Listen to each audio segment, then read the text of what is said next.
Welcome to the Unspoken Truth Podcast Show. This your boy JB, aka Spoken, and everybody know it's the same format. We don't switch it up for nobody. I don't ever say the special guest name, but everybody who I let on the show, especially this person right here, the OG, you know what I'm saying? Without no further ado, King, brother, OG, tell the people who you are. I'm Willie D, baby boy. Willie D. Willie D, what it do? My family call me Willie James. Willie James. Just the old people. Just the old people in the family call me Willie James. Oh yeah. Okay. I see. So you are all your people based out of Texas, or you got people all over the United States? Well, my mother's family, most of my mother's family is in Houston, and most of my daddy's family is in Lake Charles, Louisiana. Yeah, okay. We don't move around much. Oh, okay. That's how I be though. Country settled island type. You know what I mean? I get it. Yeah, well, Lake Charles is kind of country, but Houston ain't nothing country about Houston. Oh man, I love Houston. We got every single thing that any big city got. For real, man. Every time I go there, man, I have a good time, man. It's actually one of my favorite cities to go to, man. A lot of people, they might say, I'm not even saying it because you here. A lot of people, they'll say, man, I'm in Atlanta. I'm like, bro, y'all missing out, bro. Y'all need to be going to Houston, bro. Like, let me tell you something. When we used to tour, like, I remember being on tours early on and ask any of the guys who ever toured with us, what city that they wanted to stop in. What city was their favorite city to come to? Houston. You know why? Them strip club. Girls. I already know what's up. Girls. Not even strip clubs, just girls. Just in general. Just in general, like girls. Like, you know, the baddest women on the planet. Yeah. You know? Yeah. We got a lot of them. Yeah. Okay, all right. You snatched up Beyonce. We got a couple thousand more of those right here in Houston. You know what I'm saying? Another thing, what I like about Houston as well, too, man. Houston is like right next to DC. Atlanta has it too. It's a lot of Black reciprocity going on. You know what I'm saying? Like a lot of Black people absolutely reach out and help each other. It's like a forefront type of priority. You know, instead of like other places, no disrespect, but a lot of other places, they may not make it a priority, but Houston is one of those areas where Black people, they make it a top priority. Be like, look, we taking care of ours over here. Right. And it's important that we do that because that's been our Achilles heel over the years. Yeah. Not really pooling our resources and practicing group economics. Yeah. So we have to understand that a lot of these issues that we're facing is rooted in the lack of resources and economics. We have the money. What we don't have is the discipline to spend our money with each other and the discipline to be entrepreneurs as opposed to workers. And the discipline to get our money and not lay down and be idle, but to build for those who are coming after us, including our children. Yeah. We have to build. We have to build. We have to be producers. Many of us think that we can consume our way into equality. Can't consume your way into equality. The only way to gain equality is to be producers. You have to produce. Once we get that, we're good at producing, but we produce for other people. We have to get used to the notion of producing for ourselves. One of the worst things that I've ever heard people say, and this is really specific to Black people. Yeah. Well, everybody can't be bosses. Everybody can't be a boss. Everybody can't. Well, why they can't? You know, because I can tell you this for a fact. I know this. Yeah. I know several Asian people, and even the ones that I don't know. Yeah. They have some piece of a business. It may be a nail salon with 20 people in there. That's true. But they own a piece of that business. It may be a restaurant They own a piece of that business. Yeah. And they may be in school and all of that kind of stuff. They're going to school, but they got something on the side. When they come out of school, they got something on the side. All of them have a side hustle all business. Of them. That is so true. Every single one of them. And so that side hustle business may not be able to finance the lifestyle that they want at the moment, but it's something that they're using so that they use it as a stepping stone until they can get where they want to get to. So what they're very good at doing is doing what they have to do so they can do what they want to do. Exactly. What? That is so true. They're very good at that. But just like that, bro. That's so true. That ain't it's no denying that. Right. Every single Asian person that I've ever seen, they got some type of market business, some type of nail shop business. Graphics company. Even that too. Even jewelry. Right. You know what I'm saying? Like they out here in the paint with it. And also what they do too, and this ain't no discrediting for Black people, no other people. It's just that I've never seen no Asian people put their people in a nursing home. Yeah, well, that's true. And the biggest reason for that is that they come from a culture where the elderly, well, the adults take care of the children, and then when the children get to that point and the adults become elderly, then the children return the favor. It's automatically. It's automatic. They look out for themselves. They come from a group culture. In America, we're trained to be individuals. We come from an individualist, culture, we practice individualism. As soon as our kids turn 18, get out! Yeah, get your ass out. I'm done. We act like we're at the finish line of parenting. I can't wait till you turn 18 to get the hell about my house. 18, get out. How does that work? It doesn't make, if you really think about it, it doesn't really make sense because people grow at different rates. Exactly. If your child, sometimes your kid may be 18 and they are adult, technically they're an adult, but on a maturity level, they're not there yet. And not just even maturity level. Sometimes they haven't gotten into their groove for what they want to do in life.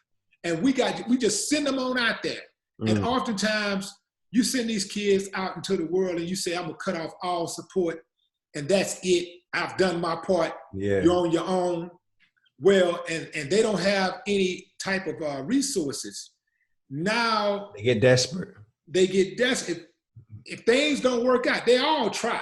But if it don't work out fast enough, then they may decide to do something slick. Yeah. And then they end up in a bad spot. And oftentimes, I've seen this. Many times, kids who do come from good homes, when they get out of the house, they hit that certain age, they don't know how to function. They can't adjust because they've been given everything. They haven't really had to work for anything.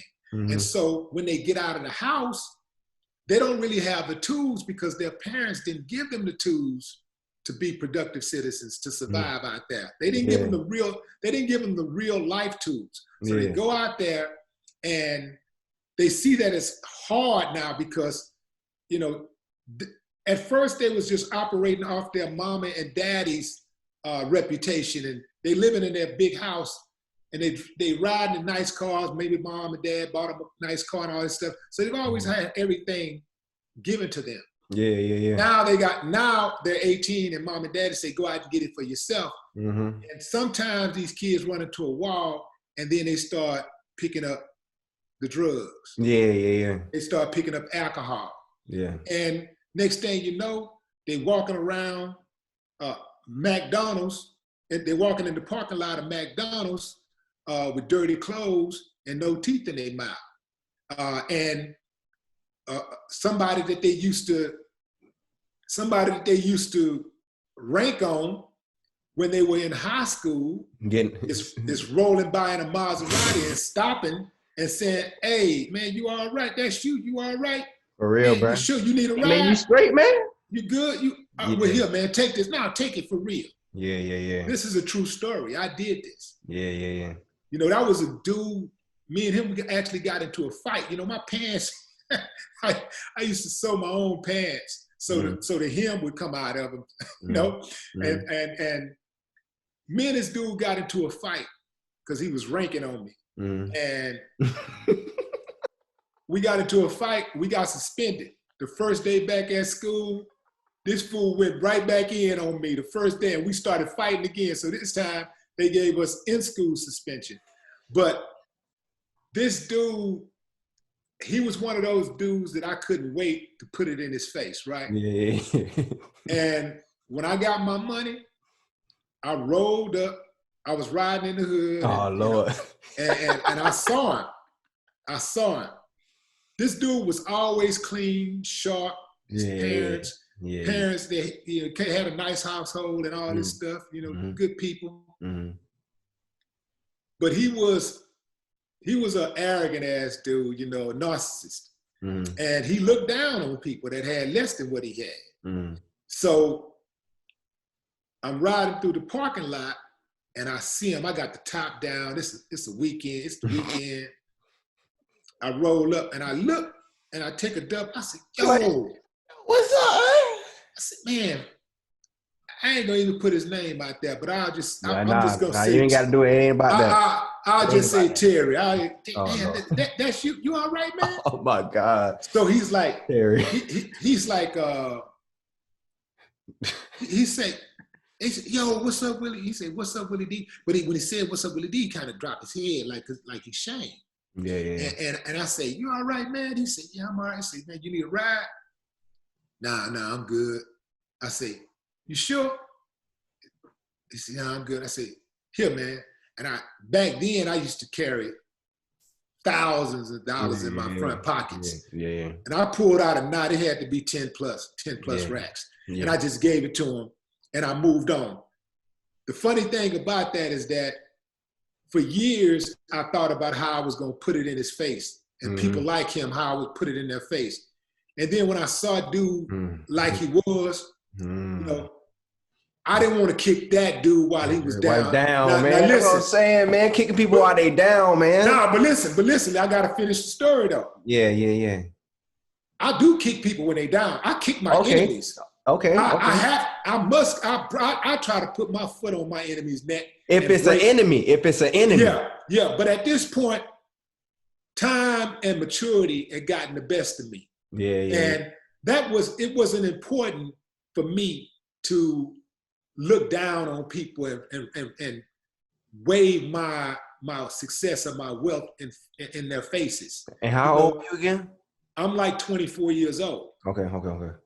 But at this time, you know, I got 6 years under my belt as a grown man, you know, and making grown man decisions. So at this point, I see dude, and it don't benefit my soul or my heart to look down on him. Yeah, exactly, man. Exactly. So I did that, and then I moved on. I hadn't seen him since, but I just know, man, it's a trip, man, how a lot of times we play things out in our head and we think things are going to happen a certain way.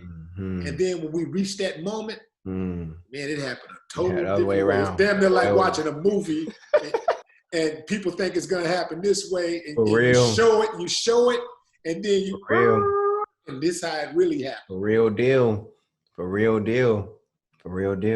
Hey, man, much love. Man, let me ask you something, man. Do you believe in God? Yeah, I do. I got you, didn't I? Yeah, but here's the thing, though. I mean, I'm gonna be clear with you now. All right, what's up? I believe in the God in me. Okay. I believe that there's a God and a devil in all of us. Okay. And when I'm doing godly things, that's the God in me. When I'm doing devilish things, that's the devil in me. To me, I don't believe in a guy in the sky. Okay. I don't believe in that. Okay. Because if there was a guy in the sky, I think we're overdue to get ours. Okay. You know, Black people shouldn't still be going through the shit we're going through. Okay. We are the most loving, God-fearing people in the world. God, loving, God-fearing, forgiving people in the world, in the entire world. Universe. Nobody comes close to Black folks when it comes to forgiving.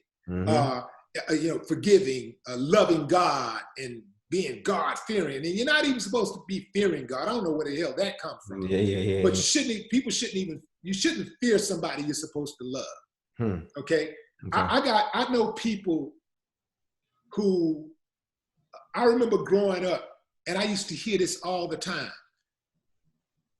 People would say, you have to put the fear of God in the kids. You got to put the fear of God in them. And I was like, I don't want my kids to fear me, because the fear of God is strong. I know people, you say God, you don't talk about God.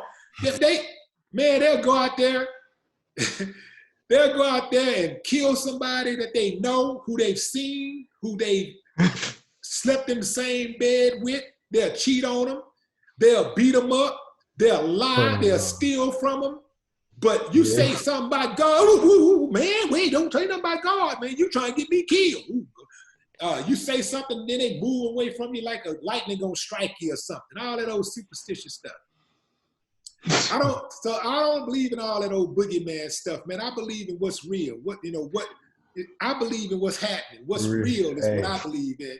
And I believe that if at this moment in time, we've given so much, we've sacrificed so much for so many centuries. There's no reason why, if that really was a guy in the sky, that we shouldn't have our comeuppance.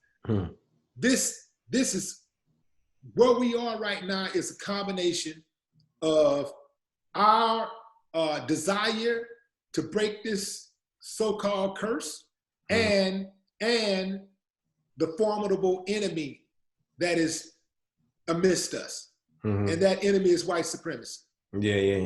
You know, and this is very important that people understand this. I've heard people say, well, you know, the Irish, how come everybody else can come to this country and just come here and just thrive, you know, and just make money and live in prosperity and all this? You know why? It's very simple. It's not because they have more drive than we have. That's not it. It is because they're not being targeted by the government like we're being targeted. They're not targeted.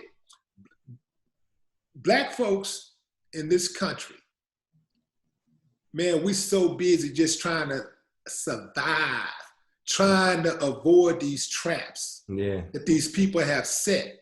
These people wake up and go to sleep. They have groups. They have study groups who sit around and think of plans to destroy our communities.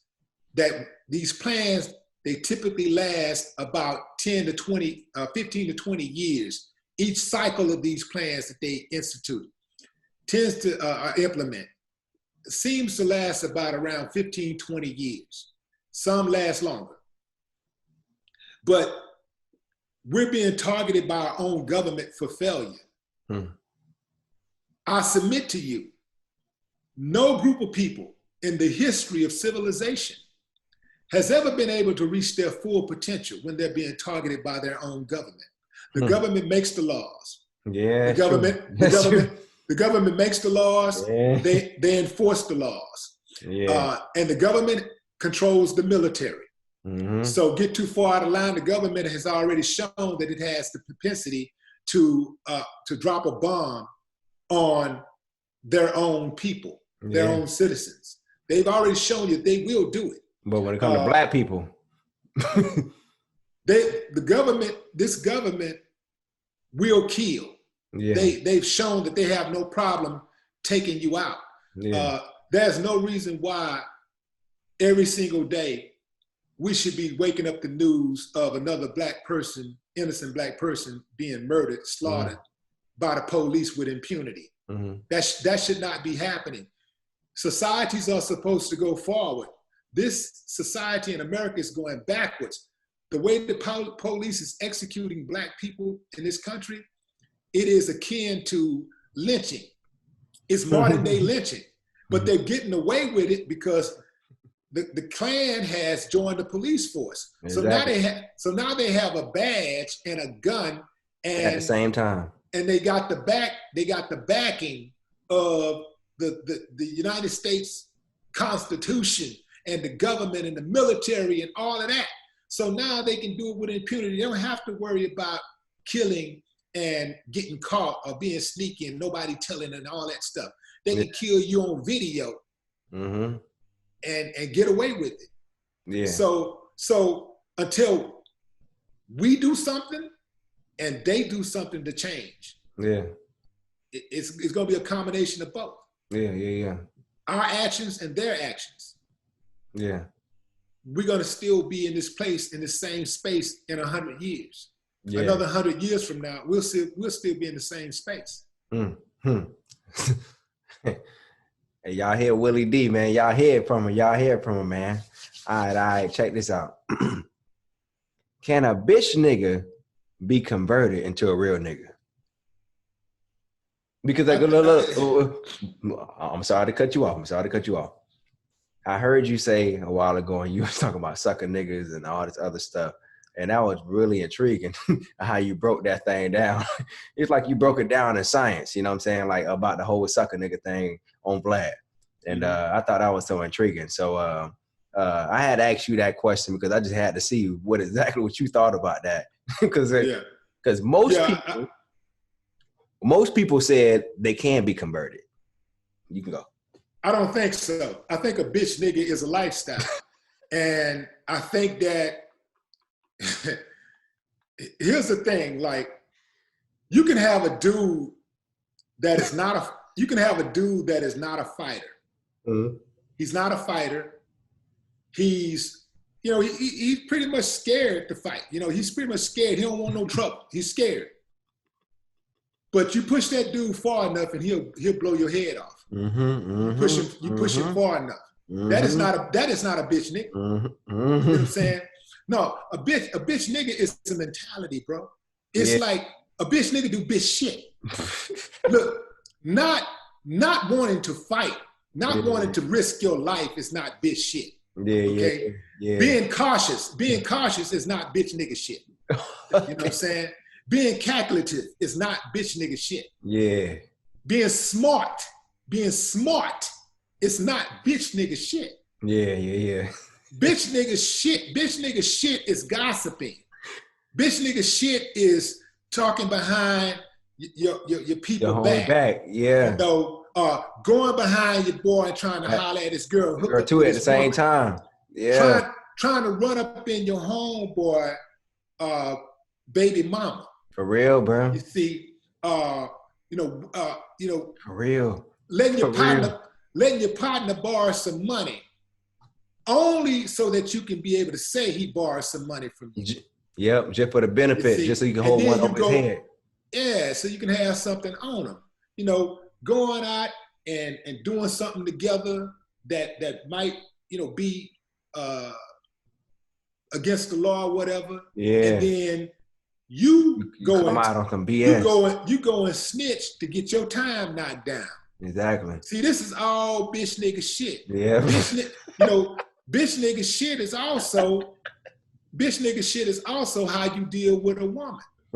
Hey, I got some dudes when they deal with women, they do this.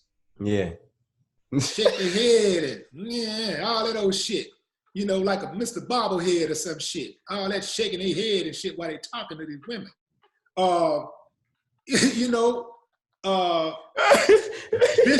Bitch nigga shit is bitch nigga shit is trying to avoid your responsibility as a man when you bring children into the world. G shit.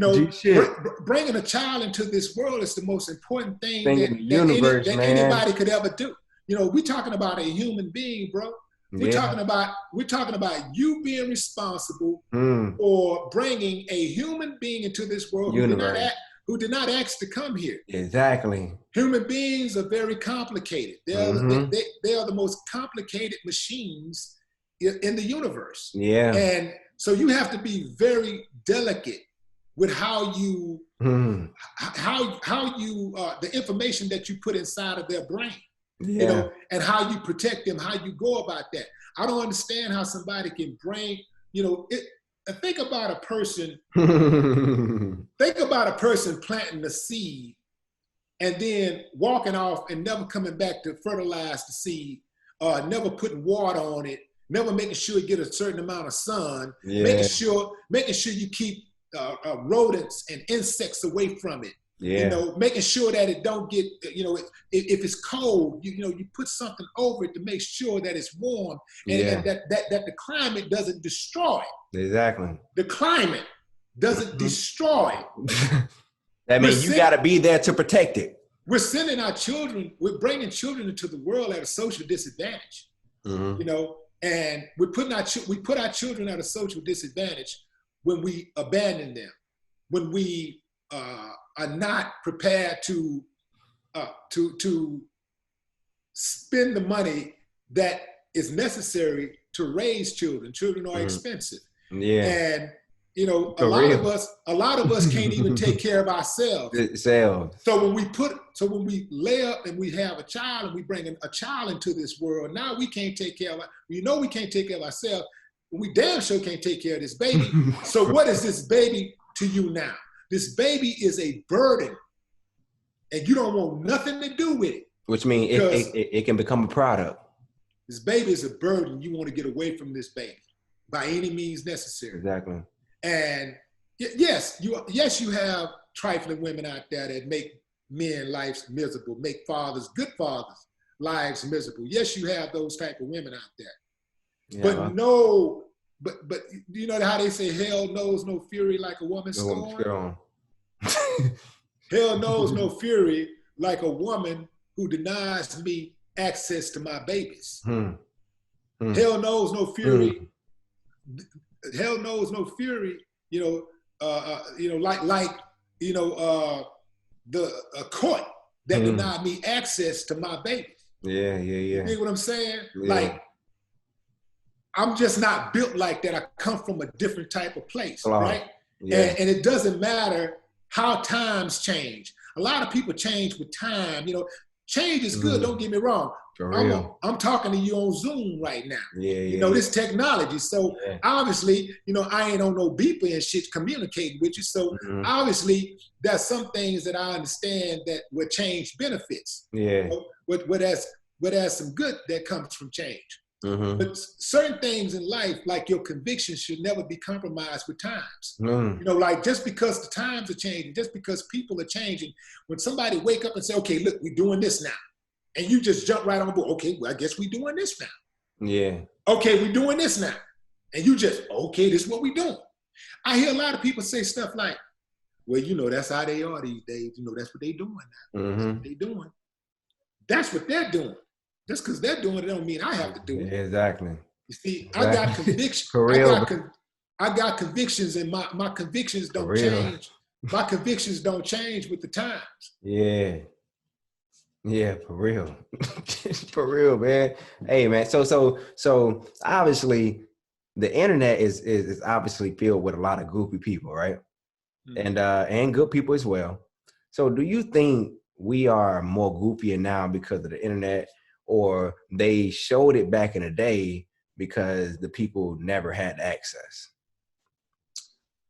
You're asking me, do I think we're goofier? Yeah. Because, you know, there's a lot of trolls. We see it more front end on our phones, our tablets, computers. But back in the day, we didn't have social media. We had the send off mails through letters. You know, we could watch TV and to give our opinions inside of a household. Is it the same, or is it more toxic now because we have social media and we can actually see and everybody has a voice? Yeah. Well, social media has given us instant access at one another. Yeah. When I was growing up, the only way I could imagine being able to communicate with a celebrity is to buy a ticket and go to the concert and stand outside and hope I get a glimpse of them and say, hey, you know, like, or get on. Yeah, and become their peers. Yeah. That's it. Well, now people got direct access at their favorite celebrities. And people that they look up to, right? People that they admire. Yeah. And a lot of times people don't even know how to communicate with these people because everybody want to be acknowledged like this. Exactly. So you might send a DM. Exactly. Person don't respond. You send another DM, they don't respond. The third DM, you know what? If you don't respond to this, fuck you. This is what somebody's saying to somebody that they say that they're a fan of. Yeah. And look, in most cases, the person may not respond. The person they may not respond. Yeah. May not respond. May. If you disrespect that person, there's 100% chance they will not respond. They may not respond. Exactly. No, ain't no may to it. Yeah. They will not respond. You can take the may out of the equation. Exactly. They will not respond at all. And so people, everybody feels self-entitled now because of the internet. One thing that I do like about the internet is that it has allowed some people who have been withdrawn, people who are not really open and who makes friends easily, to be able to at least have virtual friends, and have conversations on, and have their thoughts validated by people, on these platforms. You can go to a platform, you say some cool shit, they're like, oh, that's cool, you know what I'm saying? People like it, that kind of stuff. It kind of validates you, and I know some people say, oh man, that's the problem, we don't remember. No, everybody likes to feel validated. Yeah. Everybody likes to feel acknowledged, not necessarily attention, but people want to be acknowledged. That's human nature. That's just how it goes. That's just how it goes. People want to be acknowledged. And the problem is that some people will risk it all to be acknowledged. They'll do anything to be acknowledged. For real, man. And I see so many people that violate that. They'll go out there and they'll chunk themselves and they'll do something so extreme. For real. I see people risking their lives on the internet all the time, like to get acknowledged. Like they actually call people out. They don't know. Bro. They think a lot of them, they so used to talking shit on the internet and nothing happens. They don't think nothing gonna happen. They think nothing will ever happen. Yeah. People not knowing it's real life out here. It's real people out here that really move a certain type of way. They don't know that there have been people that have been killed. Yeah. Some of them are still in the dark. They don't know that there have been people that have been killed from running their mouth on that YouTube. Exactly. On that Facebook, or on that Twitter, whatever. That everybody ain't playing. But but the culture, the way things are right now, this internet culture, it has emboldened people, man. In my younger days, people would get on the phone, and you get on a rotary phone, you talking, and a person say, "Oh, it might not be a rotary phone, it might be a what do you call it, digital phone or whatever, analog, boo boo boo." Yeah. And you get on the phone, "Oh fuck you, nigga, I'll kick your ass." "Oh, well, come do it, nigga." "Yo, bitch, nigga, you just talking, but meet me at Clayton's, fool. Meet me at Clayton's." And then the fool never show up. And a lot of times you never seen what the person looked like. Yeah, for real. You just know the person's voice. I remember we used to play on the phone with this. It was this girl that I used to like. She used to visit. Oh, Lord. She used to visit her grandparents in the summer months. And, and on holidays, she was from Louisiana. And my grandmother stayed across the street from her grandmother. So I liked her. I was trying to hook up with her, but her granddaddy was trying to keep her far away from me, right? So her granddaddy would always cock block. Yeah. Now, for those of you who don't know, cock in the black community. Hey, he blocking, bro. He don't want you to get to it. You know what I'm saying? Hey, whatever. Cock in the black. By any means necessary, you will not get here. Let me explain what I'm trying to say. Cock in the black community is a vagina. It is not a penis. So her granddaddy would cock block. And one day, you know, well, not just one day, but a few times, I would just call her house, and her granddad answered the phone. Who is this? Don't worry about who it is, nigga. Put such and such on the phone.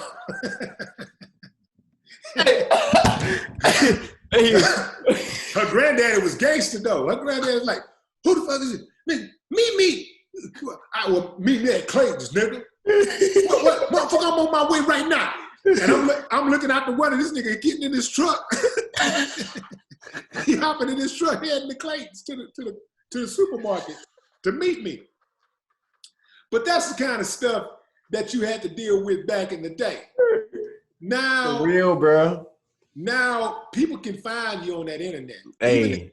Even these dudes that are afraid to show their face, be running their mouths, afraid to show their face. If somebody want to look hard enough, they can find them. For real. Yeah, you can find them. Easy. It's very easy. Yeah. It's just a matter of how bad that person want to find you. They do want to get you. How bad they want to find you. Yeah. If they want to find you, they can find you. They'll get you. Absolutely. Yeah. So I heard you say something about a woman about 2 minutes ago. What's the silliest, dumbest thing, like a funny story, you've ever done for a woman? Woo! Silliest, dumbest thing. You blew it out on that one, y'all. You're like, silliest? I gotta think about this. Now, silliest / dumbest. Silliest, dumbest. I've done for a woman. Yeah. Ah, man. Got him, y'all. Hey, y'all know I like sessions like this. Anytime I can get somebody to think and draw back, it's good. The silliest, dumbest thing I've ever done for a woman. For a woman. Yeah. And we all know Willie D love the women.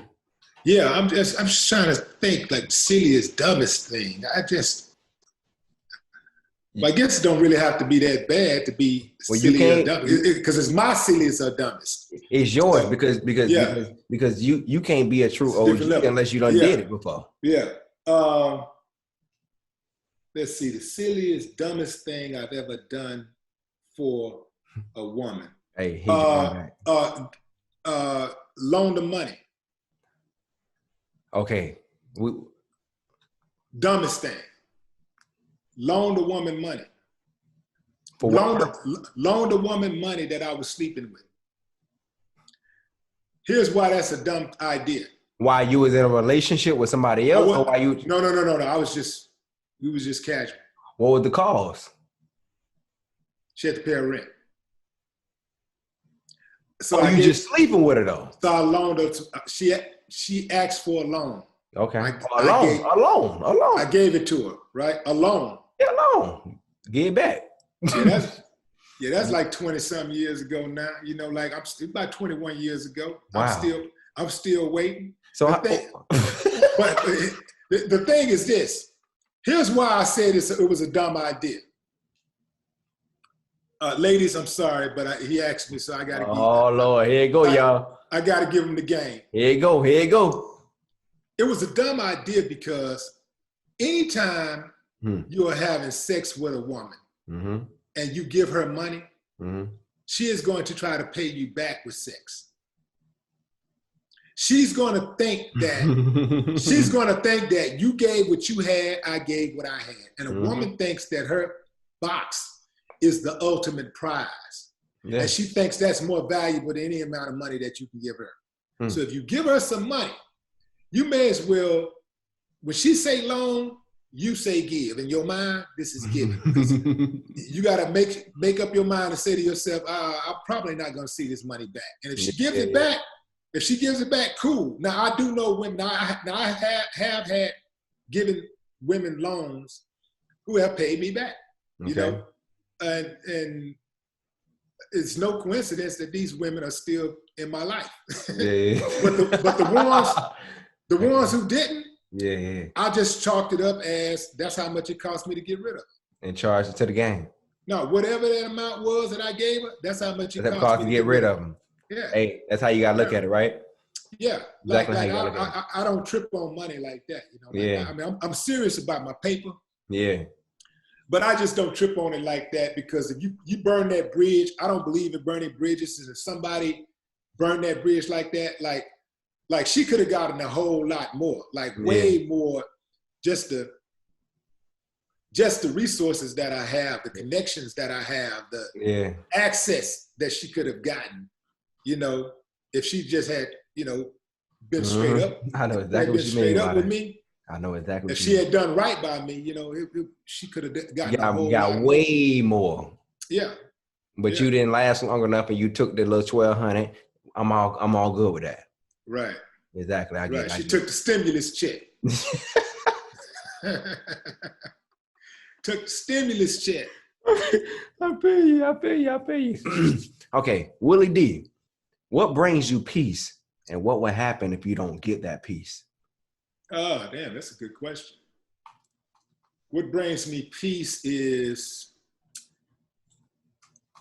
no drama. Okay, no drama. You know, like I don't do well with drama. I stay out of arguments. But you're a boxer though. You used to be a boxer. Yeah, and my hands are registered. So, you know, like when you know how to fight, bro. Yeah. Like you don't. Yeah.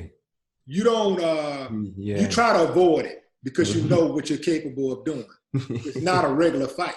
Yeah. You know what I'm saying? It's not going to be a regular fight. Yeah. So, and I'm going to tell you something. I like to fight. I actually like fighting. Like, it's a rush. I get like an adrenaline rush. Like, you swing, you hit somebody, crush something, you know, break something, you know, it's exhilarating, you know? You know, you give somebody a one hitter, you know what I'm saying? Just one hit, you know, and all is just crush up, just they out. And you show them what's up.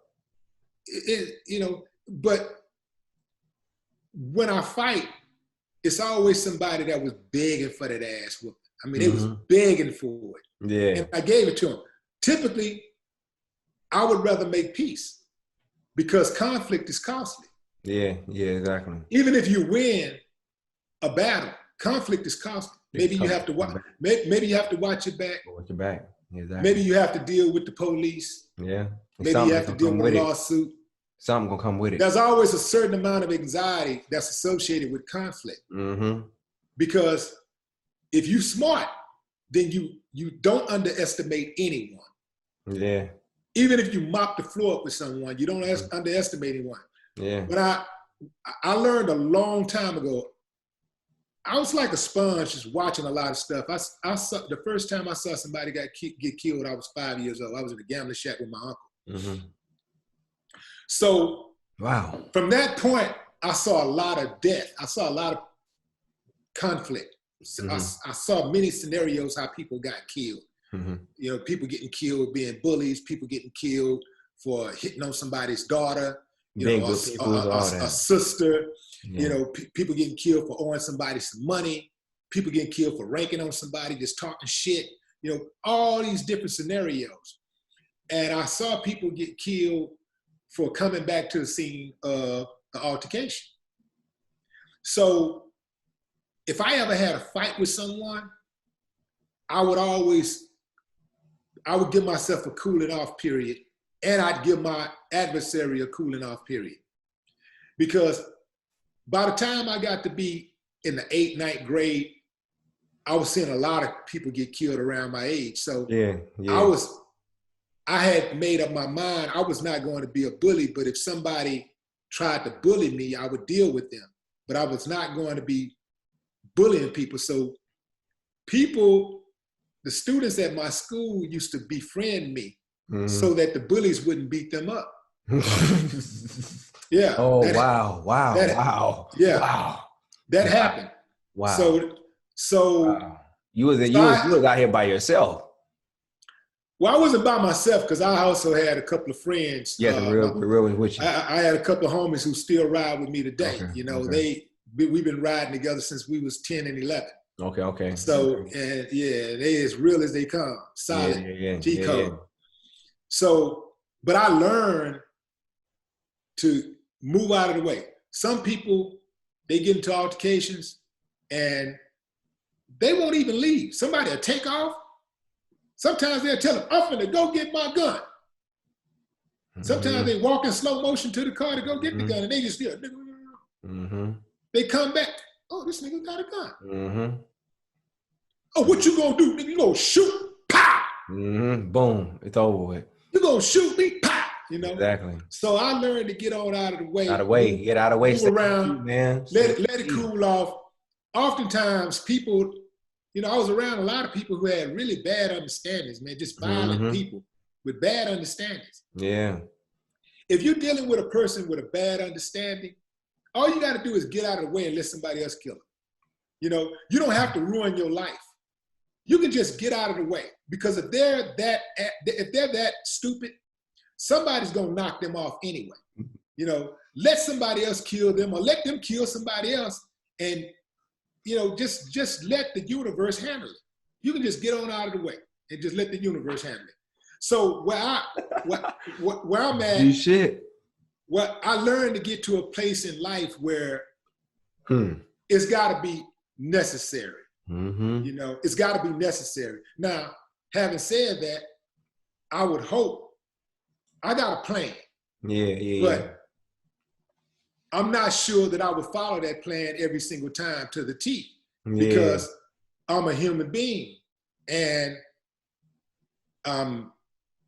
you know, I'm sensitive about my shit. You know what I mean? My shit, man. I can't help it. You know, man. like you know, I'm sensitive about. You know, like I'm sensitive with it. Yeah, exactly. So it's like, I know how to avoid certain things. I can see certain things unfolding, happening before it even unfolded. I can kind of move out of the way. That discernment. But if something happens, and I normally have a plan for how I'm gonna deal with it and move out of the way, but on a particular day, maybe I don't want to move out the way. And I just snap. So I don't know. So ain't no guarantee if I'm gonna snap or not. You know what I'm saying? Like, in most cases, I think I wouldn't, but I just don't absolutely know unless I'm in that position. Case in point, I know that if you have conflict with the police, you're gonna lose. You can't beat the police. It's their streets. It's not your streets. It's their streets. Because if it was your streets, you could pull people over and shit and say, get out the car. Put your hands on the car. Or what's this? And search through people's cars and all that there and put the cuffs on. It's not your streets. It's their streets. You can ride up and down them streets all day you want. But the moment they say, hey, they hit them sirens until you get out, you're going to have to get out their car. So it's their streets, and that's what they do. They, just like slave watchers, they sit around and see people going up the street. They don't like certain people that they see, they profile, and they pull them over. And, hey, what you doing?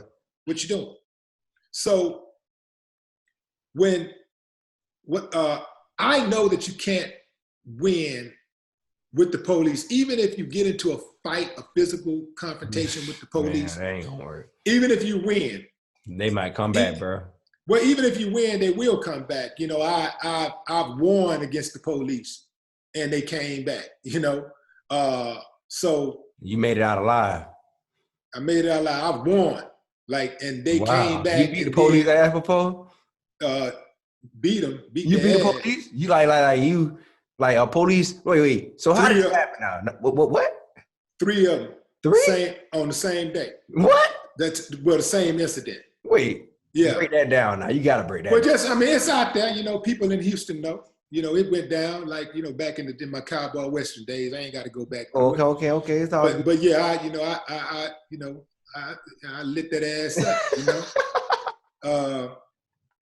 So, but even that's a perfect, that situation right there was a situation with a buddy of mine went into the bathroom with, he went into the girls' bathroom.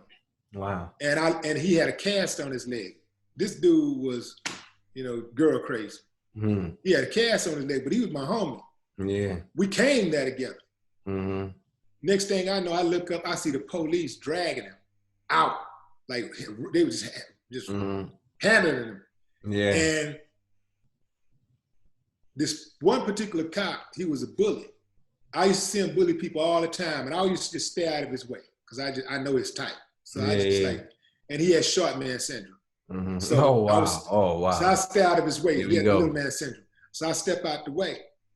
On this particular day, he come through. He handling my boy, and I stepped to him. I said, "Man, y'all ain't got to handle him like that." So that one cop said, "Hey, you can get out of here too." And I had a drink in my hand. I said, "Yeah, I've been kicked out of better places." I put the drink down and started walking out. I started walking out. As I'm walking out, he stepped on the heel of my shoe. Oh man, disrespect. So in my mind, white shoes. I don't know what I had. I had some sneakers on. Oh, okay. But he stepped on the head. He stepped on the heel of my shoe. Yeah. And I'm pretty sure they were white because that's what I was wearing back then. But he stepped on the heel of my shoe. Yeah. And I'm walking, and I'm like, man, if he do it again, I'm gonna drop him. Damn. And he did it again. So I turned around and gave him overhand right. Bam. He out. So the other cop that was with him. He out. The other cop that was with him. The other cop that was with him, he walk up. He see me drop him, so he walked toward me, but he a little bit hesitant. But as soon as he get in range, I ding fries and shake him. He hit the ground. Damn. The third one come up, and he even more cautious because he's seeing what's happening. But I know I got to throw some one hitters because I know if I don't drop them, if I don't shake them up real good, they got me. They got you for real. So I'm throwing everything I got. I'm throwing these punches with the power of 100 men. Yeah. Boom. They dropping, man. So long story short, some cops come from outside and they sandwich me in. Yeah. And they tackle me from the back and they get me down on the ground. Dang, man. And dude, the one cop that started everything, he's still off on me while I'm down. Okay. We get in the car and people start coming outside. The club start emptying out. People pulling out guns. Police, there's people, the crowd, they're starting to attack the police, verbal assaults. And the cop, the people are like, "That's Willie D, man, let him go. And the police say, "Man, why you didn't tell me that was you?" He said, "Why you didn't tell me who you was?" I said, "All right, well, you know who I am, man, let me go." You gotta get there, He was like, "Nah, I called it in right already." But, I got through it and case got dismissed and all that stuff. But, I could have, at that time, I was on 10 years probation. So that could have been the end of Ghetto Boys, my whole music career, everything, just that situation. And like I say, I was already on probation. So they would have done me in, had it went the distance. Wow. But that was a situation. Another time I was in a club and the police was talking. The police, a celebrity came through. I'm not gonna say who it is, but the police was acting funny. Yeah. And they was, how sometimes all y'all can relate to this. You know how you be in your city and you see these certain cops that work the same clubs, and then they kind of cool with you or whatever. Yeah. But then when a celebrity from out of town come in, they might have a tripping night. They don't know you. They try to act special, like funny, because they on this dude jock or whatever. Well, that's how it was. And, they were acting funny. The police was acting funny, didn't want to let my people in the VIP. I was cool, but didn't want to let my homie in. So, shit, man, we stampede up in that bad boy. We just rushed it. Man. I'm like, because, hey, dog, if in Houston, if Rap-A-Lot ain't VIP, ain't nobody VIP. Yeah, exactly. That's just the way it is out here, baby. Yeah. So I was like, We stampede them. And I'm hot because I know the police. And I see these dudes all the time, and they always dabbing me up and cool and everything cool. But then Puff come through. Oh, damn, I gave it up. Hey, bro. Hey, you might want to end the story if you want to end it. You want to end it. It's all good. We can move on to the next one. We can move on to the next one. Let's move on. Let's move on. Move on. All right. So, this is the last question. Then we're gonna go into the pick one. All right. Yeah. What's some other things you would like to accomplish before it's all said and done? Because I see now in the second half of your career, and I'm only saying second half just because, you know what I mean? Like, you were young, you're doing your thing, you OG, we giving you your respect. I feel like when you OG, you don't get OG stamp until you hit second half. Mm-hmm. That's how I feel. You know what I mean? And now you're doing the interviewing thing, you're the voice of the streets. Keeping people afloat, man, because there's so many sick people out here in the world that don't know how to think for themselves. You are actually a force to be reckoned, and it's like, man, what else is there for you to do? Because you done did music, you done had your hits, you done seen the world, you done been in places where people ain't never been in life. You understand who you are as a man. What's left? Just growth. Yeah. See, we're talking growth until the day you die. You know, you're growing. Yeah. You know, if I'm at 89, I'm still trying to grow. if they come out a brand new phone, I'm gonna be like, no, show me how to do it my damn self. Yeah. I'm gonna be like, I need, look, man, I need to know. Because here's the thing, like right now, I got some stuff that I'm pursuing in Hollywood right now. Yeah. Behind the scenes, because I'm talking about ownership. Mm-hmm. So I got some stuff like that I'm doing.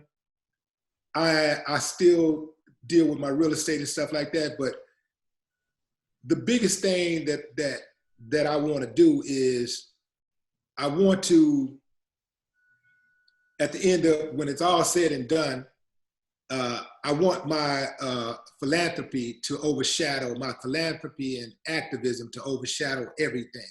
Mm-hmm. I don't want to be known as just a rapper, a dude that rap. And I made some hit songs.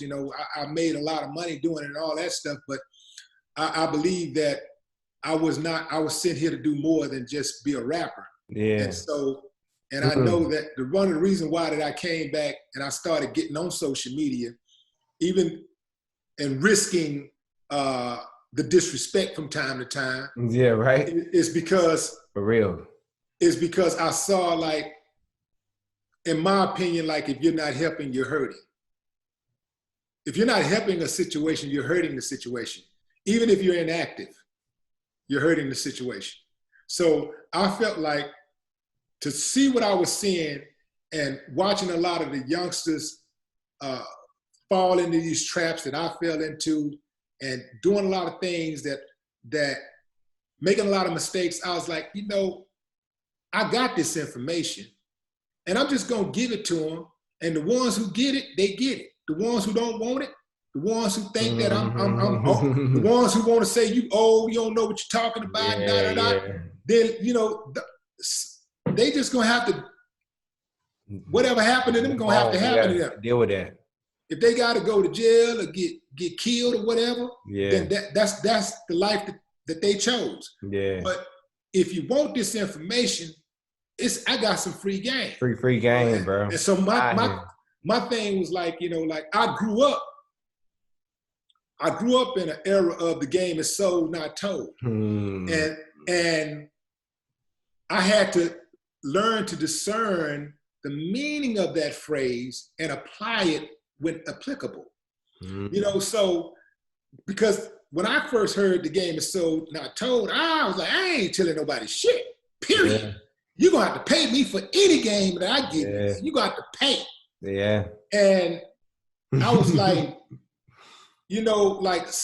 And some things you do got to pay me for. Exactly. I'm not finna sit up and consult your business and help you build a multi-million-dollar business for free. And stuff I don't went through hell for, you know what I'm saying? I went through hell for, and then you trying to get it for me out of free, and then you get mad at me because I won't tell you. Right. Yeah. But I can tell you about navigating through this life, bro. Through these, I can tell you how to deal with these people. Yeah. I can tell you how to move. I can show you how to do it. Yeah. All they got to do is listen. And like I say, some people don't like listening. One of the sad things about men, not just black men, is that we don't seek advice from other men enough. We don't, because it's our pride. It's that male pride, that ego that we have that makes us make a lot of mistakes that we don't have to make if we just talk to men who have been where we're trying to go. Yeah. Who've already had the experiences that we're now experiencing. All we have to do is open our mouths. I didn't open my mouth enough when I was coming up. Yeah. And so I missed a lot of information. I made a lot of mistakes. I've noticed that some of the youngsters are more vocal now about asking for the information. They will ask. They're straight up like, hey, like I was in the store about a week ago, and I walked by these workers, and one of the kids said, hey, I don't mean to bother you, but man, what kind of cologne that is you got on? He said, what kind of, that's a girl magnet, and we ain't no girls. He said, we ain't no girls, but I just want to know what kind of. You want to know what's up with the sauce. What kind of cologne is that you got on? Yeah. Like, that's something that you don't hardly hear men say. Yeah. A man won't say, what kind of razor do you use? Yeah. Like that kind of thing. Like, we don't share enough information with each other, and the youngsters that come up under us, we're not sharing enough valuable, life-saving information that these youngsters can use to be productive. We don't do that enough. But a woman, man, she'll call 9, 10, 13, 15 and multiply. Before she make one decision about what color damn blouse she gonna put on. She called 15 people. What you think? Showing everybody the picture. Exactly. And this is why women make less mistakes than men. Yeah. Women make less mistakes than we do because women seek advice. Exactly. They always seek advice. Exactly. A lot of times, and even when it comes to money, I remember when I first started getting money, I was around other dudes who had money. Yeah. Jay had money before I had money. Yeah. So, but I didn't go to him for advice about how, like, for instance, the first house that I bought was for my mother. Yeah. I put marble floors in. I put like floor to ceiling mirrors in. Yeah. The best wallpaper that money could buy. The best carpet money could buy. I just spent a lot of money on that house. Yeah. And I mean, carpet like this thick. Yeah. Yeah. Jay had already bought a few houses by then. Yeah. And he had already dealt with contractors. If I had contacted him and said, man, where you buy your marble at? I need to get a good deal. Because I don't know what's a good price because I'm not familiar. Yeah. I don't know what's a good price for marble. I don't know what's a good price for a rug or the best place to go. So, but if I had just reached out and asked him, I'm sure he would have gave me the information. But I didn't ask for it, and oftentimes, older guys will see younger guys having money and getting it, but they won't inject themselves into volunteering that advice because a lot of times they think that it won't be received. They think that advice may not be received. So they'll just, they don't ask. Well, he's gonna do his own thing. You ain't not gonna ask, I'm not gonna. I ain't gonna tell. Exactly. Exactly. Real. All right. Willie D, we going into the pick one session. All right, you ready, soldier? guess I am. I guess. Here you go. I ain't got no choice up here. Here you go. Hey, pick one. All right. You can't say both. You can't say, man, I ain't gonna answer that. Nah, you gotta pick one. Pick one. Okay. All right. Movie theaters or Netflix, and why? Movie theaters or Netflix. I mean, yeah. Oh wow. So Netflix, and because Netflix is easy, okay. I don't have to get out of the house. I don't have to worry about what I'm wearing. I don't have to go in and pay $900 for popcorn and a drink. All right. I don't have to deal with the lines and all these strangers being around all of these strangers and people smacking and talking during the movie. Okay. Netflix. Okay. So without a doubt. So you don't really care to be around a lot of people anyway. Nah. Okay, I get it. Okay. Allen Iverson or Michael Vick? Michael Vick? Yeah, Michael Vick. Oh, Allen Iverson for sure. Michael Vick is a coon. We're gonna move on. Hey, hold on. Hey. For those who question me, just look it up. Just look up some of the stuff that he said, about Kaepernick. That's enough for me. Hey, he holding on to it, y'all. He holding on to it. Ain't no problem. All right, here you go. Stank coochie or stank breath? Which one you taking? God damn, you said I got to pick one. Yeah. God damn. Stank coochie. Ooh, stank man. breath. Golly. Let's go with it. I can smell it already, man. Like, damn. What you got? Which one you keeping with you? I'm going to go with the breath. Because you can just hit that Lysol and some mints or something. Because sometimes the breath be stinking, man, and it ain't really got nothing to do with somebody having cavities and all that kind of stuff. Maybe maybe it's morning breath. There's a number of reasons why it could be that. But you could be hungry. Your breath can stink. Yeah. I would say the breath, because that's an easy fix. Okay. And look, the other thing could be an easy fix too, but sometimes women some women are just not in tune with their hormones. Yeah. They're not in tune with that, and so they have these issues often. And that says a lot about you, according to a lot. That says a lot about you when a man is analyzing that. Yeah. That's like, and the trick part about it is, it's the easiest thing to do for a woman is to just, if you know you got a cat in close proximity, especially, even if you fresh before you leave the house, women's hormone, their bodies change, during the course of the day. It changes. Mm-hmm. So you just make sure you go do a little quick check. Mm-hmm. If you can't stand to taste it or smell it, don't make you think I will. What make you think some dude wants to, smell it or taste it? Mm-hmm. That ass. All right. Pick one. And this has a follow-up question too. I asked everybody this same specific question.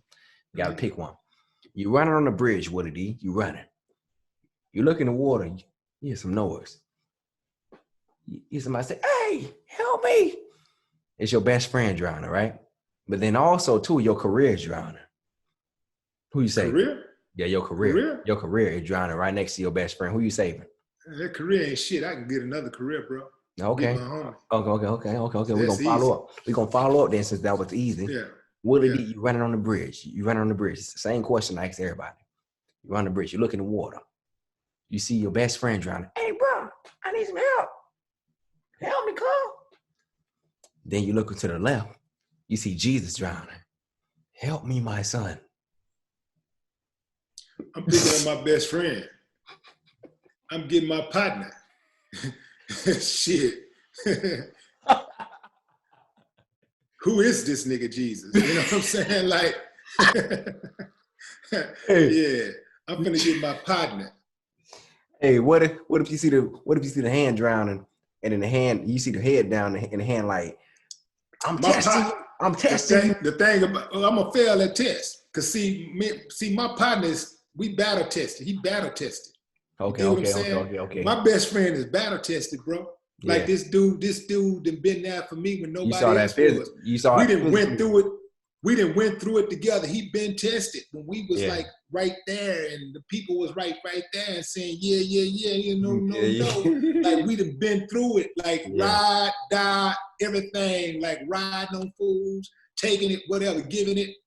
You know what I'm saying? Like deliver. It's people still waiting on Jesus to deliver. You still got people out there waiting. They send Jesus take the wheel. Nah, I'm gonna take the damn wheel and I'm gonna get there safely. Willie D, y'all. Willie D. All right. We got three more questions. Will Smith or Samuel Jackson? Will Smith. Why?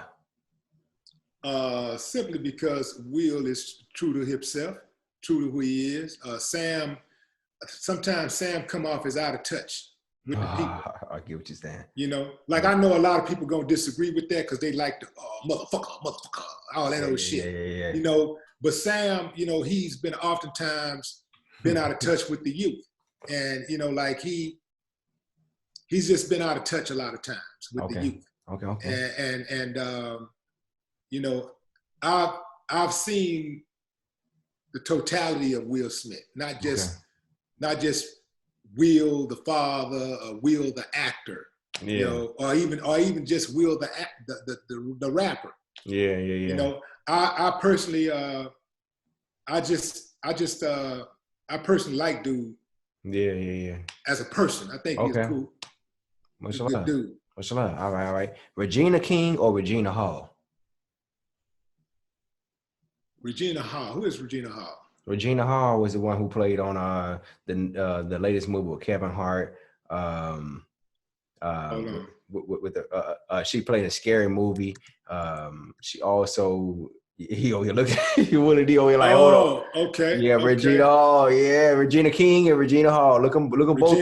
You might want to look on your other tab to look at both of them so you can make up your mind. No, I know Regina King. I say Regina King. You say Regina King? Yeah. That's who you picking? Oh yeah. He looked at it. He looked it up. Hey, Willie D looked at the other tab. He went on tab number 2 and said, "Let me look at Regina King real quick." Oh yeah. No, I know what she looked like. I mean, I know what she looked like. I'm just like looking at her most recent pictures. Oh, I feel you. All right. No, definitely Regina King, because she has a, you know, both of them have a story catalog. Yeah. But Regina has, I guess she's had more opportunities at Leeds and stuff like that, and you know, she's multi-talented besides just being a good look. You know, she's multi-talented, and I'm sure the other girl is multi-talented too. But I'm saying I know her work. Okay. All right. Here we go. Last question, Willie D. The OG. Last question of the night. Let's see what he say, y'all. We asked everybody this question. We don't hold back. We just ask everybody this question, all right? Willie D, if you had to pick one, to let go, which one are you letting go? Your dick or your eyes? Oh man, I let my dick go. Oh Lord. Yeah, I'm good on these eyes, bro. Oh Lord. You know what I'm saying? Like, you know, hey man, I done had enough, bro.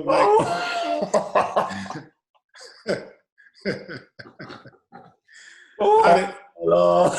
Say, man, I done had enough sex. I'm good. You know what I'm saying? Like, if I don't have sex again, but I got to see these haters, bro. I gotta keep my eyes on these haters, bro. Like, I don't think nobody can guard my body better than I can. So I want to be able to see what's popping, what's happening. Do you feel like most boxers would let their dick go just because of their mentality? I don't know about those dudes. But you're just different. I would just say that I've had a good run. Yeah. I've had a good run with my dick. And the women have been very kind to me. And hey, G shit. And I'm damn near on some shit to where like, you know, for me, you know, I'm gonna tell you, and I know for some people can't understand this. Yeah. Especially if you're still in your 20s or 30s. Yeah. Or even early 40s. Yeah. But companionship is more important to me than sex. I feel you, man. It's just companionship. It's about, you know, it's about having a woman that can understand my mind. Yeah. You know, like that understand my mind, and that woman that understands my mind would be a good fit for me because she knows how I operate and she can respect my mind. Yeah. And so that's a woman that the same thing would be reciprocated toward. Like I would see the same value in her. So, you know, companionship is more important to me. You know, when I was a lot younger, you know, I think I was doing a lot of things that I thought I was supposed to do because I was a man. Yeah. A lot of us are unlearned. A lot of us are unlearned, and we think that we're supposed to do these things and be, you know, to be womanizers and stuff because, you know, we're men and we gotta sow our wild oats and, you know, we gotta do our thing. That's what we do. We're men. That's what men do. But I started kind of getting over that, man, when I was in the Midwest one day, and this girl was on the tour bus, and she started name dropping, telling me some of the celebrities that she had been with. Yeah. You know, after she propositioned me for money. You know, she was trying to get paid. Yeah. So I'm like, yeah, I get everything you're saying. You know, understand that time is money. You know, my time is money too. And, you know, the way I see it, you're going to get more out of this than I'm going to get out of it. Yeah.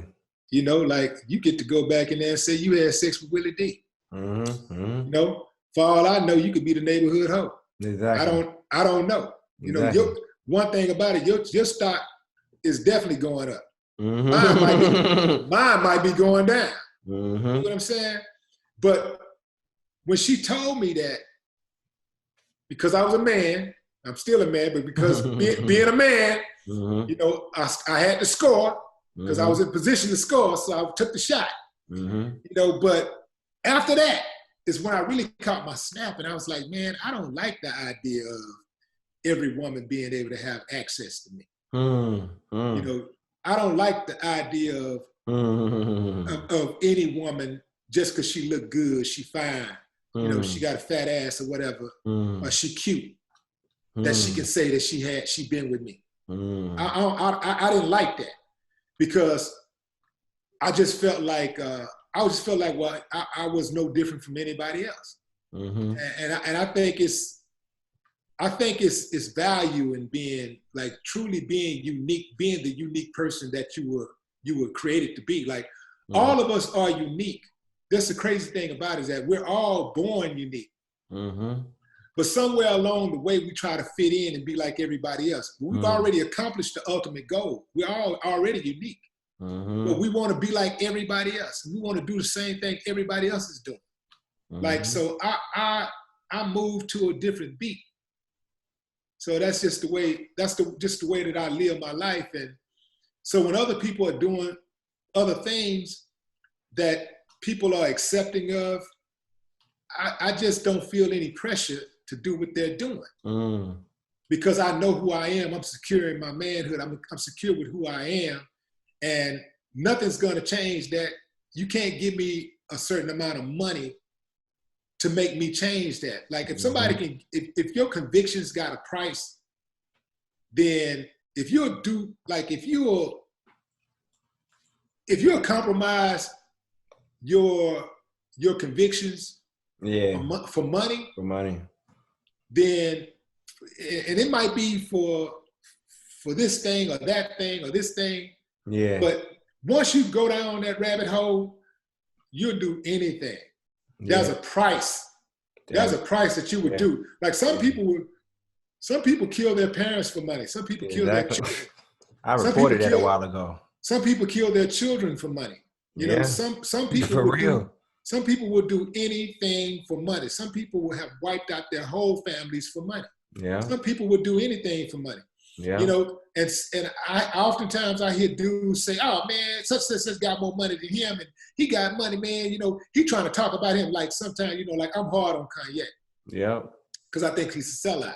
Well, I know he's a sellout. So there's a lot of black people who love his music, so they defend him not because he's some great person, just because they defend him because they don't want to not like his music anymore. Exactly. Because they know if they know to go against him, that means they probably have to give up that music, and that music won't feel as good. Exactly. So they defend him with everything that they have. Well, I don't care that I don't get invited to the parties and the concerts or whatever. Yeah, be on the same ticket or whatever. I'm like, man, get in line. You know, like don't sell our people out. You know, like that's important to me.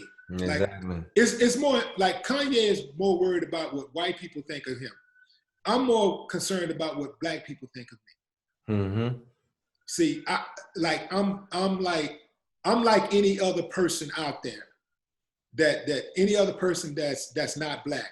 These people think about what their people think about them first. They don't wake up thinking, well, you know, I got to do something to please black people. They don't think like that. You know, they think I got to do something to please my people. Yeah. You know, that's how they think, and that's how I think. I think about, you know, my people first. Like I think about my people first, how my people view me, and as long as I know that I'm good, long as I'm doing right by my people, I know that I'm living a righteous life. For real. Because it's hard to do right by black people in this type of society. You know, in the society that we live in. 3 more times, for real, man. Because this society is built to be against black people. Exactly, man. And if you do something or say something that encourages black people, that uplifts black people, that promotes black unity, they're going to make you a target. Yeah. This is how you can easily find out if a black person is a sellout. If the establishment loved that black person, well, they're probably a sellout. Yeah. You know, if they hate them, then they're probably for black people. Exactly. Yeah. And let's be clear, the establishment loves gangsters. They love the black killers. They love the black dope dealers, the black gangbangers. They love them. It's that respect at the end of the day. Well, they can control them because they can go pick them up whenever they want to. Yeah. They're going to give you the dope. They're going to give you the gun. They're going to give you they're going to give you the atmosphere to clown and act a fool. And as soon as you do it, they're going to come pick you up and get you off the streets and give you that slave number. Get out there. You're going to be out there working for free for a good 10, 15, 20 years, 30 years or whatever. So they're not afraid of the big bad guys. You know, the biggest, baddest guy in the hood with the biggest muscles and the killer, they are not afraid of that dude. That dude is there to intimidate and scare black people. Exactly. He don't scare those people with those badges and guns and stuff because no matter how big and bad he is, when they get ready to go get his ass, you always see his ass just like everybody else. The smallest person, he got his hands behind his back, just like everybody else. Yeah. And he getting his ass in that car and he in that cell. Yeah. They have no problem bringing him in. Dead ass. Hey, man. Hey, y'all. Look, man. It's been a dope, legendary, iconic interview with Willie D, y'all. Willie D, man, before we get up out of here, tell everybody what you got running, what's your socials, what ain't coming up, what got canceled, what's going on in the future. Tell everybody what's going on. That's a good one right there, because I won't say got canceled, but it got postponed. Me and Scarface are going out on tour one last time for Ghetto Boys. Okay. We're going to do one last tour. Okay. And we're going to call it a wrap. So we're postponing that. We just got to see how things are going to pan out. Okay. But we are planning to do a Halloween show in Houston. Okay. You know, because, this year Halloween fall on a weekend. Oh, dang. On what day? It's a Saturday, I believe. Okay. That's a hype day. Yeah, so we're gonna do a big ass Halloween show in Houston. You know, we'll probably either do it like at Smart Financial Center, somewhere like that. Okay. we're gonna do something big though. Okay. And so that's what's happening with that. But they can follow me. You can find me on Willie D Live across all platforms. Willie D Live. The YouTube and Instagram is where I'm at mostly. So I don't really mess around with Facebook too much, or even Twitter. But because Twitter be taking your followers and stuff, and they do whatever they do with you, whatever tweets you got, and then Facebook, they just some fucking racist tyrants. They just put you in jail for every damn thing, man. Like if Facebook was the county jail, they'd be at capacity because they love putting black folks in jail. They love it. Yeah, Facebook is the county jail for the internet. Yeah, because I see, and they operate in the same manner, like where they arrest black folks disproportionately. Mm-hmm. Because I be seeing neo-Nazi stuff on Facebook, man. And they let it go. I see fight videos, suicides, people burning down in houses. But if I say something that promotes black unity or something like that, they report it and it's gone. They put me in jail. You gone, bro. You gone. Yeah, it's amazing, man. Get him out of there. It's amazing. It's amazing how it operates, but it ain't gonna stop me, man, because I got one life to live, and I'm not gonna live it like a sucker. I didn't get this far to start being a sucker, so I'm gonna ride for the people till the wheels fall off, and even when the wheels fall off, man, I'm gonna get out and push the car. Man, y'all heard him, man. Y'all heard him. Even when the wheels fall off, I'm gonna go out and push the car. Hey, y'all heard him, man. Yeah. He's still going, man. Well, look, I got one thing to slide in before it's all over. I think I speak on behalf of all your followers that listen to your stuff, especially when your YouTube videos come on. I don't think you understand. I know some people probably told you in the cut that you're real close to, and some people walked up to you, but I just got to go ahead and do it. Dun, dun, dun. Dun, dun, dun, dun, dun, dun, dun, dun, dun, dun, the haters talking back. Dun, dun, dun. What's up, family? And then when they go off, no more talk. Hey, man, we out, man. This your boy JB, aka Spoken. We got Willie D, the legend, the living icon, dead and alive. It don't matter because this interview is timeless. That's why I say that. It's timeless. Absolutely. It's absolutely timeless. So y'all can't put no date on this interview. Man, appreciate you, man. We appreciate your work. You do a lot of solid work. You're one of the few voices out here that's really teaching people, especially men, how to tighten up their belt buckles, man. Tighten up their belt buckles, and tighten up your ties, and just let's walk this thing right and let's do it right. So I really appreciate you for honoring the G code, just honoring just the code of black people, and just honoring the code of just righteousness.